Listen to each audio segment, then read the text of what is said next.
Angul town ଥାନା ଅନ୍ତର୍ଗତ Kalinga market ଠାରେ ଫାଷ୍ଟଫୁଡ ଦୋକାନୀକୁ ଭୁଜାଲିରେ ଆକ୍ରମଣ ହୋଇଛି। କଳିଙ୍ଗ ମାର୍କେଟରେ କୁଶାସିଙ୍ଗା ଗ୍ରାମର ପ୍ରଶାନ୍ତ ରାଉତଙ୍କର ଗୋଟିଏ ଫାଷ୍ଟଫୁଡ ଦୋକାନ ରହିଛି।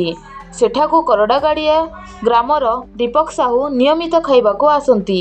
ଆଜି ମଧ୍ୟାହ୍ନ ସମୟରେ ଆସି ଖାଦ୍ୟ ମାଗିଥିଲେ, ମାତ୍ର ଦୀପକ ପୁରୁଣା ଟଙ୍କା ନ ଦେବା ପର୍ଯ୍ୟନ୍ତ କିଛି ଜିନିଷ ଦେବାକୁ ମନା କରି ଦେଇଥିଲେ। ଉଭୟଙ୍କ ମଧ୍ୟରେ ଯୁକ୍ତିତର୍କ ହୋଇଥିଲା। ଦିନ ପ୍ରାୟ 3ଟା ବେଳକୁ ଦୀପକ ପ୍ରଶାନ୍ତଙ୍କ ଦୋକାନକୁ ପହଞ୍ଚି ଏକ ଚାପୁଡ଼ାରେ ଦୀପକଙ୍କ ହାତକୁ ହାଣି ଦେଇଥିଲେ। ପ୍ରଶାନ୍ତ ମଧ୍ୟ ପ୍ରତିରୋଧ କରିବାକୁ ଯାଇ ଏକ ଠେଙ୍ଗାରେ ଦୀପକଙ୍କ ମୁଣ୍ଡକୁ ପିଟି ଦେଇଥିଲେ। ଏଥିରେ ଦୀପକଙ୍କ ମୁଣ୍ଡ ଫାଟି ଯାଇଥିଲା। ଉଭୟଙ୍କୁ ସ୍ଥାନୀୟ ଲୋକେ ଉଦ୍ଧାର କରି ଜିଲ୍ଲା ମୁଖ୍ୟ ଚିକିତ୍ସାଳୟରେ ଭର୍ତ୍ତି କରିଥିଲେ।